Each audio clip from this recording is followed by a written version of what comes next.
It's the search for answers that has brought us here together today. My name is Eric Worre, and for almost 30 years I've been an entrepreneur, struggling at times, but ultimately succeeding.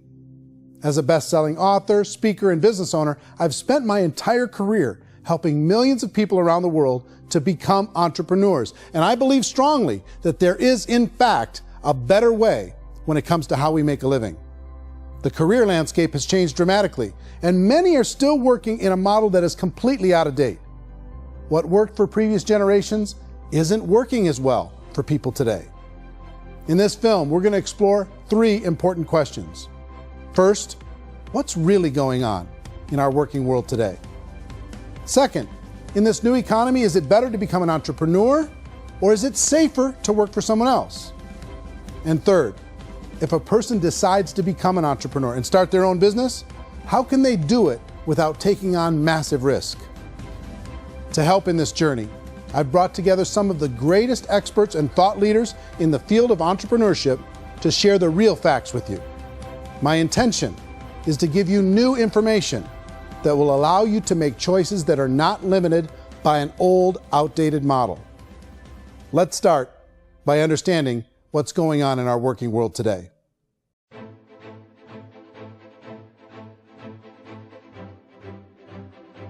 Let's look at unemployment. 30–40% of the people are honestly not working, but would be working. What our government does is if you haven't found a job in 6 months, we don't call you unemployed. We pretend you dropped out of the labor force. I've often said that unemployment, particularly structural unemployment, that's unemployment due to technological changes, is the first sign of economic growth.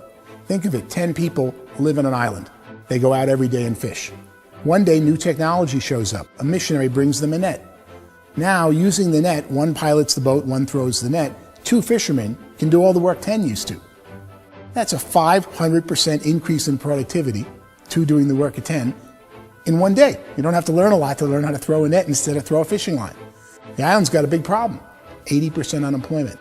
But the island still has all the wealth of the fish because the 2 people produce as much fish as 10 did. Now, of course, looking back in history, these changes used to take thousands of years. And during that time, we went into farming and transportation. Some of us became doctors and some teachers and lawyers, and we developed all these new professions and new manufacturing jobs. Today, these changes are occurring literally in one day when a new technological advance occurs, and we don't have the social structures to deal with it or to retrain the unemployed people. So one of the things that I think is interesting as I travel across the country and really travel around the world is the way that we work and the way we get paid for work is changing pretty dramatically. On a global basis, everything is being turned upside down because of the rapidly advancing technologies. They are eliminating many jobs, and we have been left with many people not prepared for the jobs that exist. A lot of demand in public companies was to squeeze out all the fat and to get just as much margin as we possibly could, and fat equals humans. So this idea of job security in information age is so obsolete, but it's still taught inside our school system, and that's where the problem starts. There's no financial education in the school system, and people are still trained to be employees who work for that paycheck. This is a chart on the middle class. What's happening in the middle class, those that went to school, their incomes have been coming down for years. And parents still say to their kids, go to school, get a job. Now what happens to all those middle class people who are dropping off the ends of the chart? Well, they become what's called working poor. And this is what happens to working poor. But they say poverty is ending. Well, poverty may be ending, but working poverty is going up. And this is food stamp usage. So food stamp usage in America is going through the roof right now, because people cannot earn what they call a living wage. Most people have experienced financial pressures that I think are probably greater than they have been in the past. If you're not working for yourself, then it's going to be a pretty hard road for a lot of people. Today, if you're going to control your future, the 40-40 plan is gone, where you can graduate from college and get a job and work for 40 hours a week for 40 years. That day is gone. So some of these charts actually tell you what's going on. And this is a really interesting one, you know. People are going back to school because if I go back to school, I'll get a nice job. But this is what's happening to, it's called Sallie Mae, which is the student loan guys. student loan is going through the roof. It's now over $1 trillion, and student loan debt is worse than credit card debt. So when people stopped using credit card, the government got people into student loan debt. And the problem with student loan debt is you can never be forgiven. See, with credit card debt, you can declare bankruptcy and all's forgiven. But student loan debt, you can declare bankruptcy, you still owe it. It's the worst of all debt. But this is the next picture. Look at this chart here. This is what's happening to wages of college graduates. It's going down. So you go to college, you rack up all this debt, but you earn less money. Now, that's not that intelligent. Average person who's been working a lifetime in America today is ending their lifetime at 65 with about $41,000 in assets. They earned just enough to survive. I think in the United States we have something like 17 trillion in debt. That's just the federal government debt. We got another 2 in municipal and in other, let's call it almost 20 trillion government. We've got 40 trillion in private debt. That comes up to close to 60 trillion. When you then add something we never had before, what you were talking about, when we look at the unfunded portion of Social Security and primarily Medicare, Medicaid, that at the most conservative estimates from outside firms, Kleiner Perkins, 67 trillion and growing. That's more than all our other debt. There's less conservative estimates that say it's 84 trillion or higher. I added up conservatively $127 trillion in total debt. Debt is a financial drug. When you take it to excess, it's like taking a drug. Yeah, it makes you feel better, it enhances your performance, but at a huge cost, eventually it kills you. And so that's what happens. We keep doing more and more debt, and you get less and less results, just like a drug, until the debt gets so high that it crushes the whole system. That's where we're at, 8.2 times GDP. You know who I feel sorry for? I feel sorry for the person who dreads going to work, who is sick to their stomach on Monday morning, who hates their alarm clock, who gets a little glimmer of hope on a Wednesday because it's hump day and says, thank God it's Friday. And they live for those 2 days a week where they get to be themselves and they don't have to be around people they don't like, and they don't have to play the political game in the office, and they don't have to live this half life. The person that works 50 weeks a year just to be able to have the 2 weeks for vacation. And you know what happens to most of them nowadays? They don't have a vacation. They have a staycation. They have time off of work, but they don't get to go where they want to go because they're overextended. They've got all this debt. They got all this situation. They hate their alarm clock. They can't sleep until they're done. They have to spend most of their life in traffic. I feel sorry for that group of people because there's a better way. They just don't know it. I see this really interesting attempt at rugged individuality in a 6x8 rectangle.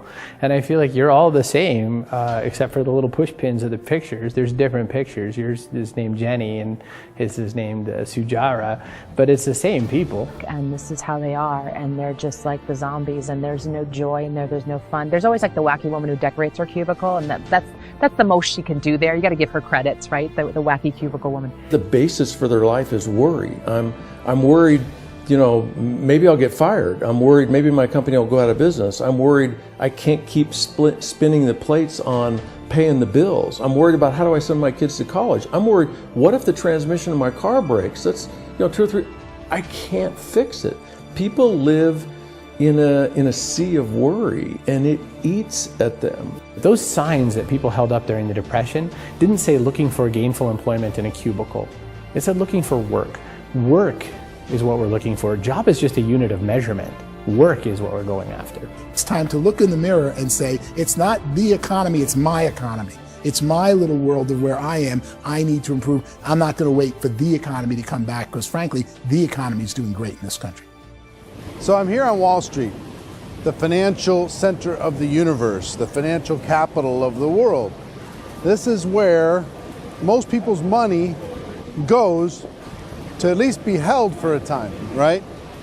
With interest rates in banks being effectively zero, and many experts are predicting it's going to stay at zero for the next 10, 20, even 30 years, people feel like they don't have any choice but to put their future into equities, to put their future into the hands of other people on this stock market, and hope that the stock market goes up, hope that the stocks that their advisors pick or that they pick goes up. That's one way to go, I guess. It's my personal belief that if you put your future into the hands of yourself, in other words, you have earning power by yourself, I think you're a better investment than these guys. I think you controlling your future is a better option than handing over your retirement to these guys. The average household income in the United States is approximately $50,000 a year, what they call the middle class. To reach the top 25% of income earners, you'd need to earn at least $90,000 a year. To reach the top 10% would be a household income of $140,000, the top 5%, $190,000, and to be in the top 1%, you'd need a combined household income of at least $380,000 a year. So here's the question. What do you think would give you the best chance to move up and get to the top 10%, the top 5%, the top 1% or beyond? In my opinion, and in the opinion of many, many experts, the answer is to become an entrepreneur, to become your own boss. I think you have to be a business owner. I can't, the only time I ever say to someone it'd be great to be an employee is when they've already told me they've surrendered. I only tell people who are wounded spiritually that they should be an employee. And it's that feeling that you get when you pick up the backpack off the little Cub Scout and say, "Don't worry, little guy, we'll get you back to the camp." You know, it is in no way a kindness when I tell someone they'd be a great employee. The other status symbol really increasingly is lifestyle. I mean, people can own their own business, maybe even work out of their house. That, I tell you, people admire that. Like, gosh, I wish I could do that. The spirit of the entrepreneur is to be a risk taker and to be resourceful and unstoppable and to have a vision of yourself beyond where you are and not willing to settle for life as it is. Think about the great entrepreneurs. They're visionary. They have heart. They're willing to do today what others won't so they can do tomorrow what others can't. Personally, I don't think of the new economy, the old economy. I create my own economy. The entrepreneur's in control.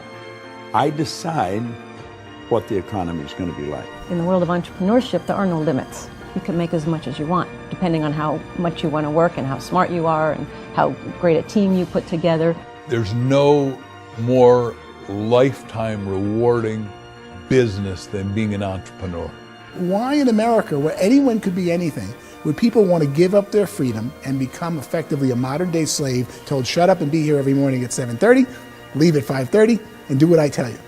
If people decide to become an entrepreneur and work for themselves, they have some traditional options, but they're riskier than you might think. Any kind of a retail business, retail build-outs, is extremely expensive.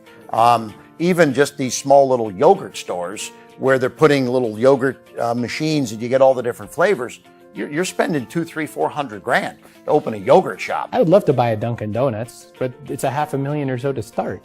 I don't quite have that just-in-case money. Risking lose it all, and most guys do 2 or 3 times, and even big guys like Branson, because I'm such a fan of his, half his companies don't work. You make $1 million, your problems are going to go. If you make $1 billion, your problem's really going to go.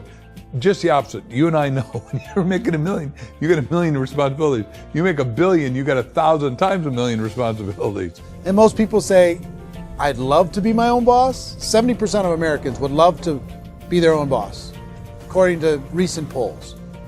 But they don't know how to get there. Because what are you going to do? One, you could buy an existing business. If somebody's selling an existing business, you have to ask why. Usually because it's probably hard. It's probably not making as much money as they hope. 2, they could buy a franchise. A little less risk, proven system, but it's expensive to be able to do that. 3, they could start something from scratch. And that's where a lot of people feel like, I don't have the chops to do it. I don't have the money. I don't have the product idea. I don't have the expertise. I don't have whatever it's going to take to be able to get there, and I can't risk my family to do it. So 4th, they could become an investor. A lot of people in this town invest to try and figure out a way, but you got to be pretty smart with that game too, right? Venture capitalists, who are the very best and most sophisticated in investing in new breakthrough businesses, make it on 1 out of 11. That means 10 out of 11 are mediocre or fail. Most of them fail. That's the risk there. An angel investor is lucky to get 1 out of 15 or 20. A business is a team sport. Like, I have to have accountants, I have to have engineers, I have to have system designers, I have to have sales, marketing, I have to have accounting, I have to have mission statements, I have to have legal and all that. The average Joe Schmo, even me, I go out there, I don't have the skills to put a business together. I think the bottom line for the 4 traditional options is they take money, sometimes a lot of it. They take expertise, and they take time. All of that adds up to just too much risk for most people. I bought a business from somebody else and it was a lot of work. And you start wondering, what did I just buy? Because I guess ultimately I own your email list and I just overpaid for it. People that start their own business, they spend a lot of money, they spend a lot of time, a lot of effort to get things started. And the more you invest on the upfront, the harder you typically work at it. I can tell you what the success rate is of a restaurant. What is it? They're crazy enough. About 90% of them fail.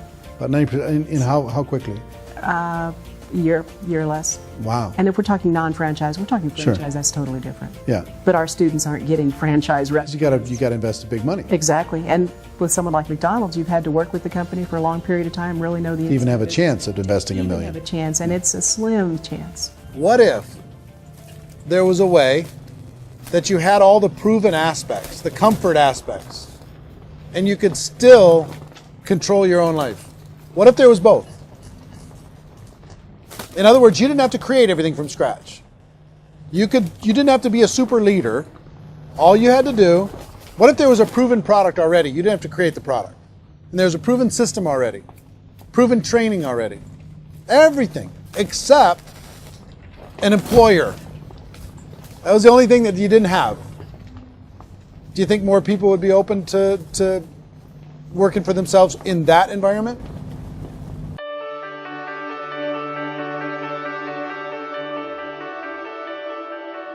In our search for a better way to make a living, we've come to the conclusion that becoming an entrepreneur is actually safer than being an employee. And through our look at the entrepreneurial options, one particular path kept coming up from expert after expert. And I think most people will find it surprising because it's certainly a non-traditional business model. That model is for people to start their own business and become an entrepreneur through the creation of a network marketing business. Some people call it direct selling because the product is being sold directly from the manufacturer to the end consumer, cutting out the middlemen. Other people call it multi-level marketing, or MLM, because there are multiple levels of commissions paid. The most common term today is network marketing, because network marketing best describes using a large group of independent distributors, independent entrepreneurs, to move a product or service more efficiently. So my friend here, Donald Trump, and I, we always write about the network marketing industry. And the reason we support the network marketing industry is because it really is a business school for entrepreneurs. Because most people come out of school looking for a paycheck. Oh, that's terrible. I would go into network marketing like that.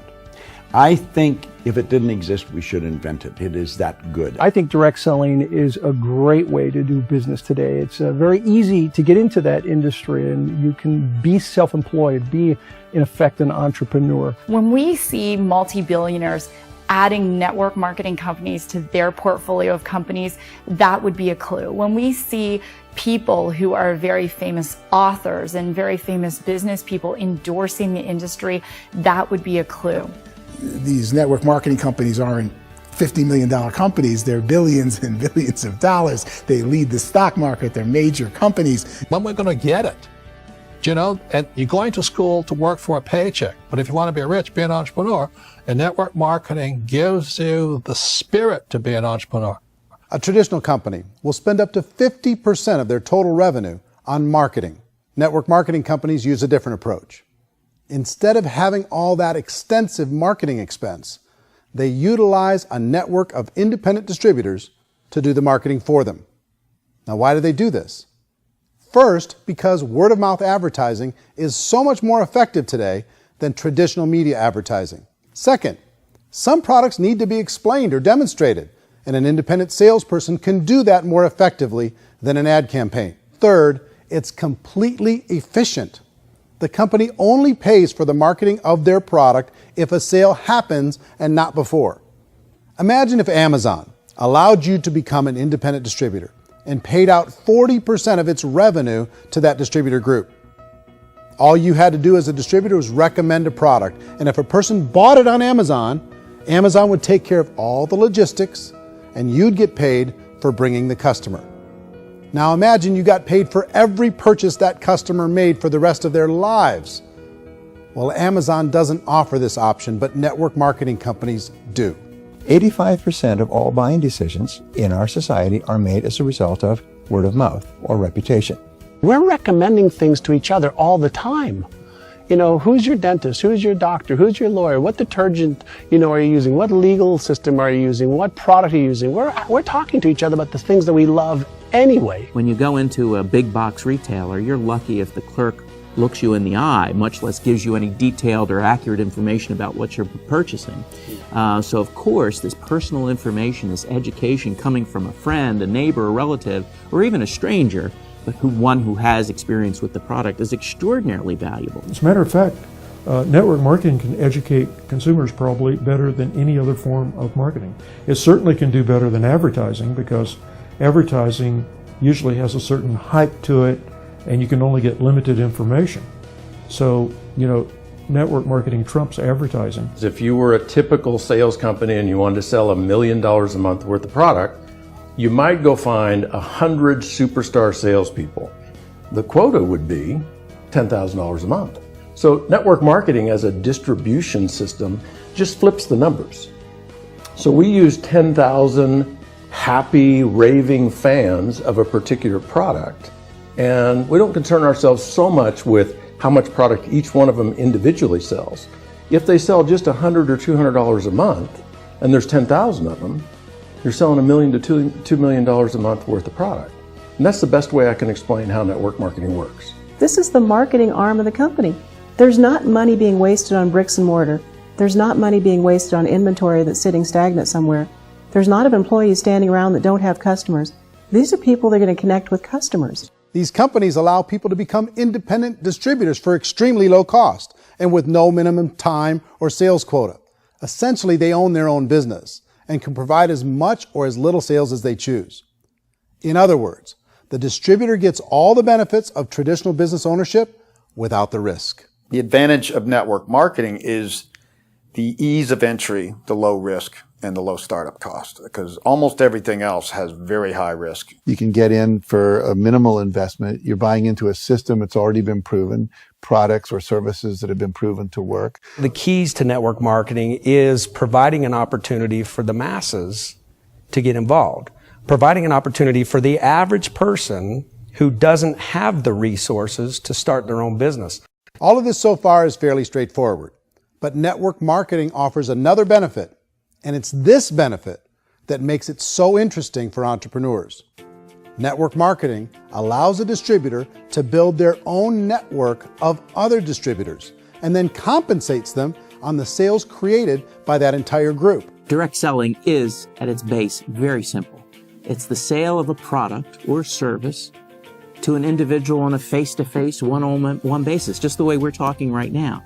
But there's an important element as well, and that's the offering in conjunction with that sale of product, the offering of an opportunity for someone to make something of themselves. No matter what your social status is, no matter what language that you speak, I mean, look how many unbelievable people are becoming successful that speak every kind of language out there. What an awesome gift to give the world. Instead of having to work your way up in a system and prove that you could be a sales manager, they just decided everybody can be a sales manager. Everybody gets to build a sales team from day one. And so what that brought into the system of growth as a direct selling company is the concept of compounding or geometric progression. Because now you can actually grow a sales force very quickly because everybody is enrolling people in their own sales force. People who are like, oh, this is weird, I'm building a sales team, or what do you think you do at a regular company? How do you think a regular company works? Network marketing is the only industry that doesn't say your past determines your future. It looks at your past and says, okay, now what can we train you to do so you can have a great future? Every other employer out there wants to exploit you for what you already know, not teach you something new. Network marketing has the potential to save the United States and the world because it's going to teach people not to be employees, but to be entrepreneurs.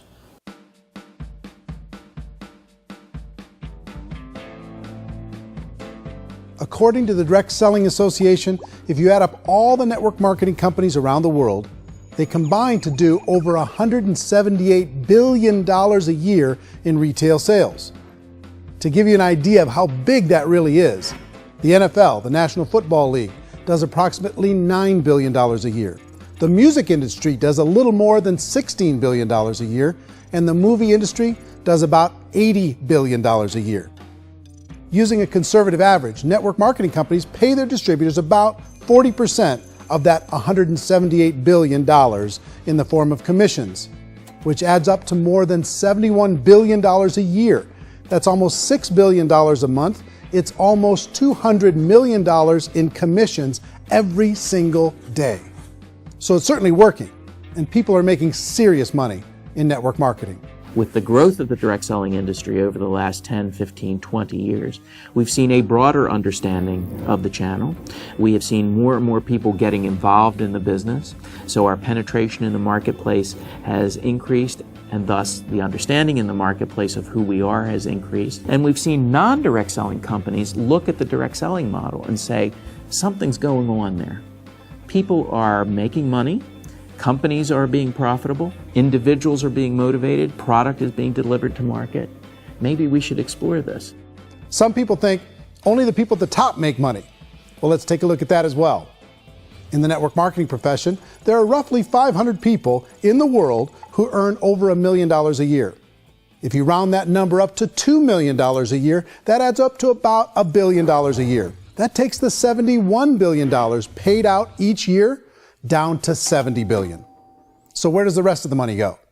The vast majority goes to part-time people making anywhere from a few $100s a month to many thousands of dollars a month. It goes to people who choose to make it a full-time career move and earning even more than that. Every day, people are using the money they earn through network marketing to pay off debt, have more fun, and improve the quality of their lives. Everyone I know in network marketing has been doing that since the 50s. They go to work when they want to go to work. They stop working when they want to take time with their children to have a leisurely breakfast and discuss issues and driving to school. They go back to work when they get home, wherever they're working out of. The biggest thing that I've seen is people that have become much happier in their life. MLM has probably made more millionaires of more people in more countries, and I've spoken to them in 67 countries, than any other single form of business, starting from nothing. If they have a choice between working a job for the next 10 years or working a network marketing business for the next 10 years, the result of working the network marketing business will be better. A lot of people within the industry go on and make this a career and do extremely well at it. Network marketing has been nothing but good for everyone I know that's been involved with it because they did it seriously and they played full out and they've been very successful. It's been a constant barrage of success stories and people showing off stuff that they got as a result of it. How many people are involved? Approximately 16 million Americans and 96 million people around the world are currently participating in network marketing. And in a recent poll, 82% of those people report a good, very good, or excellent experience with network marketing. So people are happy.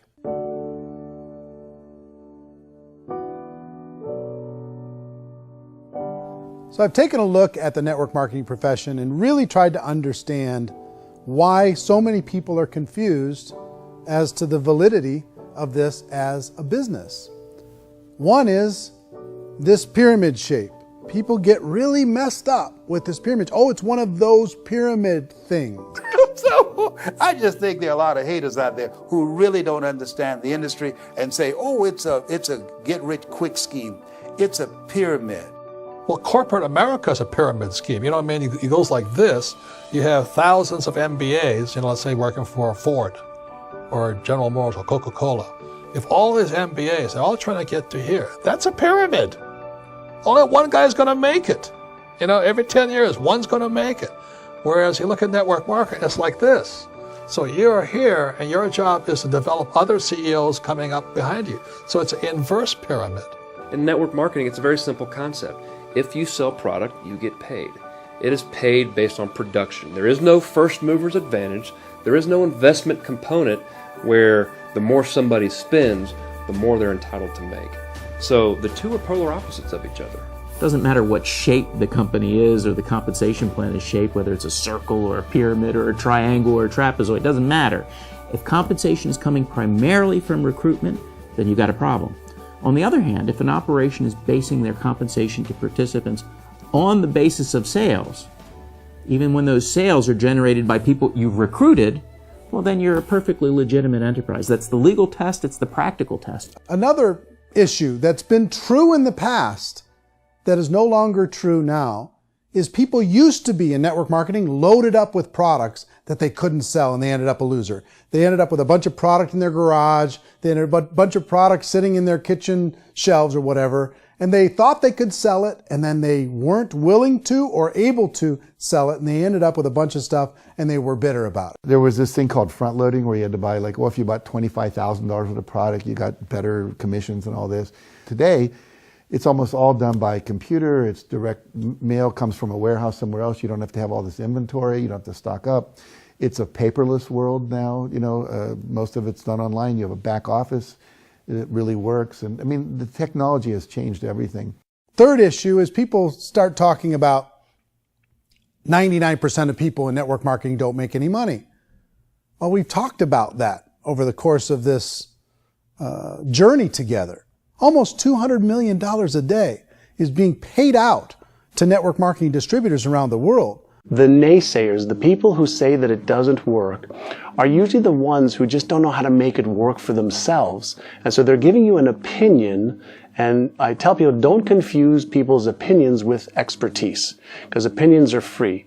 And don't confuse sincerity with the truth, because people can be sincerely wrong. But here's the reality inside of network marketing. The vast majority of people that get involved in network marketing just become customers, and they get involved to be able to purchase product at a lower price. If you take Costco as an example, if a person goes into Costco and gets a membership to Costco so they can get a lower price on the product, we don't call that person a loser because they have a bunch of product that they walked out with a smile on their face. Yet when some people want to take a look at network marketing, they say, well, those people, they're just using the product and they aren't earning an income, so they must be a loser. They're not a loser, they're a happy customer. That's the vast majority of people that are involved in network marketing. Now, a smaller percentage of those people decide to go build a business. They earn $300 a month, $500 a month, $1,000, $2,000. That's the bulk of earnings in network marketing. And then there's the few that really decide to take it serious, really decide to build a large network, really work to make that network very, very productive. And those people make huge amounts of money, and there's no cap. What I do as an outside economist, just somebody looking at this industry like any other industry I speak and say, look, what's the realities of this? 1% do incredibly well. 10% generate some additional income at pretty low risk and effort. That's not, and 90% of people roughly end up customers. One thing that I think is real when it comes to people's perceptions about network marketing is people put this, and distributors, I think, involved in network marketing have some responsibility for this. They have sometimes unrealistic claims about the product or about the income. Most people who become distributors, they want the money, they want to be successful, but they don't have the skills. They don't know what to do. And when people don't know what to do and they're in a new business, they're scared. And when they're scared, they panic and desperation kind of sets in. So they think everyone they talk to has to get in. So if I talk to you and you say, well, no, I don't have time to do that, they're like, no, I need you. You have to do this or I won't be successful. So I start clawing on you. I start that desperation. So then I start making claims about the product, which are not appropriate, probably not even true. Or I start saying, let me show you how you can make all this money and you don't have to do anything, Eric. And so you just totally misrepresent the opportunity, and you're clingy with people because you think you need everybody to be successful. And you don't. You know, one of the messages that I try to deliver most forcefully to companies as well as salespeople in direct selling is that you don't have to overpromise. The reality is in network marketing, there's a lot of hard work involved. There's a lot of effort. You're going to have to develop yourself. It's a business like anything else. It's going to take some time, but in my opinion, it's better.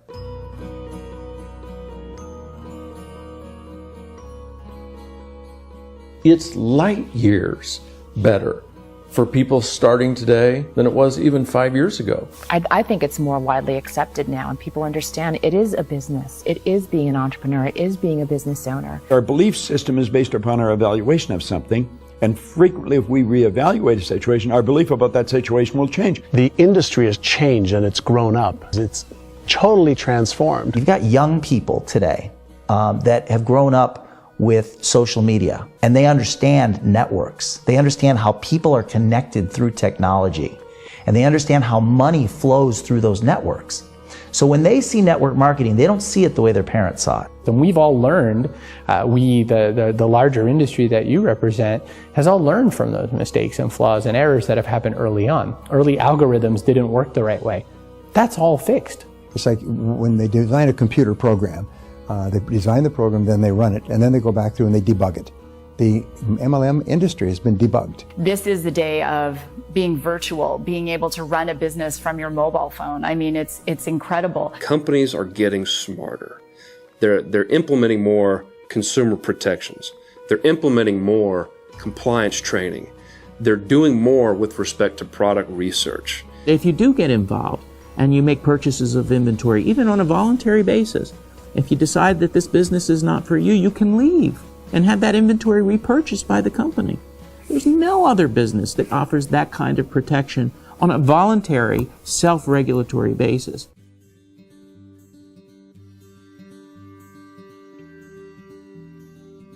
If you decide to look further into a network marketing business in order to generate more cash flow for your family, I would recommend reviewing the following 4 elements.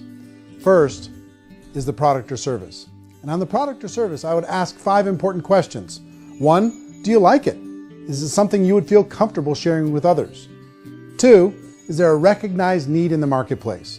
It's hard to create a need if one isn't naturally there. 3rd, does the product meet that need? Does it solve a legitimate problem for consumers? And 4th, is it priced to sell? Can it compete in the marketplace? And 5th, is it priced for profit? Is there enough margin for the company and the distributor to be able to generate income for the long term? If you can answer the questions on the product to your satisfaction, the next element to consider is the company itself. Is it well run? Do you believe in the founders or the management team? Do you feel they have what it takes to go all the way? See, it doesn't matter how good the product is if the management can't take care of the company. Good management can change with the times. They can handle adversity. They can make good decisions. Make sure you choose a company that can serve you for a long time. The third element to consider is the compensation plan. And with that, there are 3 important things to look at. First, a brand new person needs to be able to generate some money fairly quickly. It may be an obvious reason, but you can probably imagine the ripple effect of a distributor getting involved and having even a small victory fast. That can only help with the overall success of the organization. Second, a person should be able to develop a moderate part-time income in a reasonable period of time. As they develop their network and as their sales grow, they should be able to enjoy more benefits. And third, for the people who are really serious, for those who decide to really go pro in the network marketing profession, there should be the possibility to make a serious full-time income if they work hard and are committed to developing their skills. If you're comfortable with the product, the company, and the compensation plan, the last thing you should look at is the support that will be made available to you. Does the company have a website? Does it have a solid online reporting tool? Do they have comprehensive training available? Do they host events to help you build your business? If you decide to do this, what kind of a support system can you plug into? Choosing a network marketing company is a personal decision. But evaluating the 4 elements of product, company, compensation plan, and support is a great place to start. Is the company promising that you're going to get rich quick or that you can make a lot of money without a lot of effort? That's a red flag. Is there a product that you really believe in that you think can be sold? Or are you being told by salespeople or the person who's trying to recruit you or by the company itself that don't worry about the product, all you have to do is recruit other people into the business? Red flag, warning sign. If you're hearing that, take a second or even a third look. Get to know the customers, the products, the business, have some success, and see where the opportunities might take you to move up in the organization. You want to find out how concerned are they about my education, my training, and my development? Is there a space for me to grow?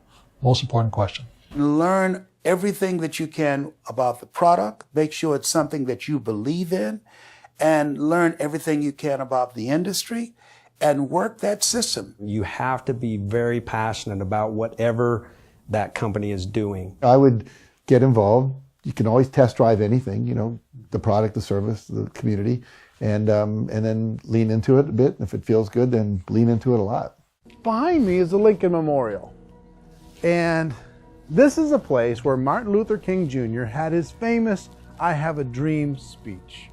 And at that speech, he talked about his dream for equality for everyone around the world, and that's a noble dream. But I think more people need to remember what it was like when they were kids and the dream was still alive in them. Before it got beaten out of them by reality, by this paycheck, by these responsibilities, and by having to live for this job to pay the bills.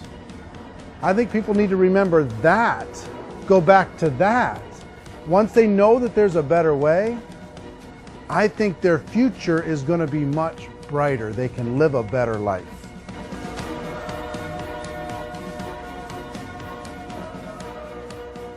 So if you're considering getting involved in a network marketing company, let me offer you just a few pieces of advice. First, network marketing isn't perfect. It's emotional, it's challenging. Like any entrepreneurial venture, it can have its up days and its down days. But if you have an entrepreneurial bone in your body, it's just better. Second, if you're going to do it, decide to be professional. Decide to go pro. It's better to do that than just be this amateur sticking your toe in the water. Third, as any professional, you're going to have to learn some new skills. And I promise you, inside of the network marketing profession, they're not too difficult to learn. Fourth, like anything worthwhile, it's going to take some time. Don't expect that you're going to get to the finish line right out of the gate. And fifth, it's worth it. It's worth it to be able to take charge of your life again. It's worth it to be able to control your own financial situation. It's worth it for the people you're going to be able to spend time with. It's worth it for the things you're going to be able to see and the experiences you're going to be able to experience. It's worth it for the causes you're going to be able to contribute to, the lives you're going to be able to touch, the customers you're going to be able to help, the friendships you're going to be able to develop. I promise you, it's worth it. Remember, most people are searching for answers just like you are. But I do have to tell you the catch to network marketing. If there is a catch, if you want to understand this from an emotional point of view, people say, well, it sounds too good to be true. It's not, it's hard work. But here's the catch. Most people still don't understand it.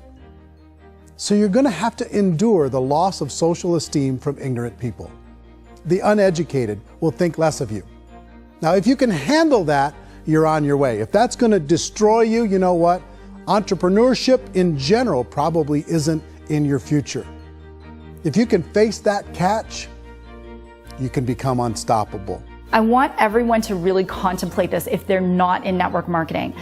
You're in a job, you probably have a mortgage, you have rent, you have debt, whatever's going on. You're in a prison. You work just hard enough to keep them from firing you, and they pay you just enough to keep you from quitting. Come on! I've been there, done that, and bought that t-shirt. In network marketing, if you run into failure, it's really just a homework lesson for yourself. There's no one to blame. You really have no excuse not to be successful. You just don't.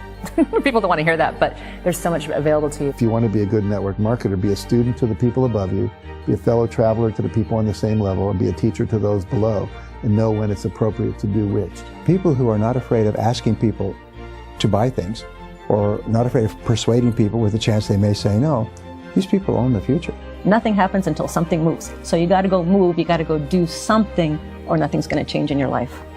In the beginning, you're going to do a lot of things that you don't get paid for. But as you go down the road, you get paid for a lot of things that you don't do. And your job is rehabilitate the spirit, the entrepreneur spirit in all of us. You give it back.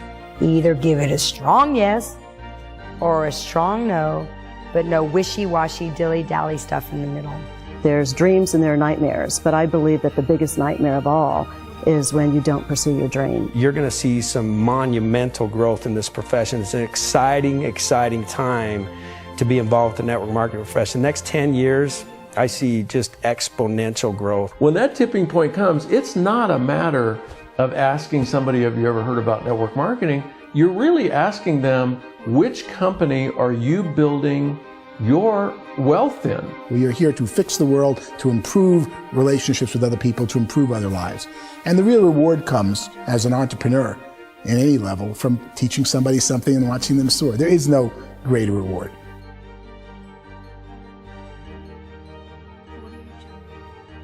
Life's too short to spend it living someone else's dream instead of your own. It's too short to spend it living at a fraction of your potential. Can being an entrepreneur be a challenge at times?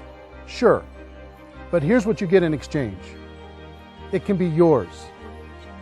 Something that you built, something that you created, something that you made happen. This balloon represents your dream. It represents entrepreneurship. My wish for all of you is that you would reach out and grab it. The choice is up to you.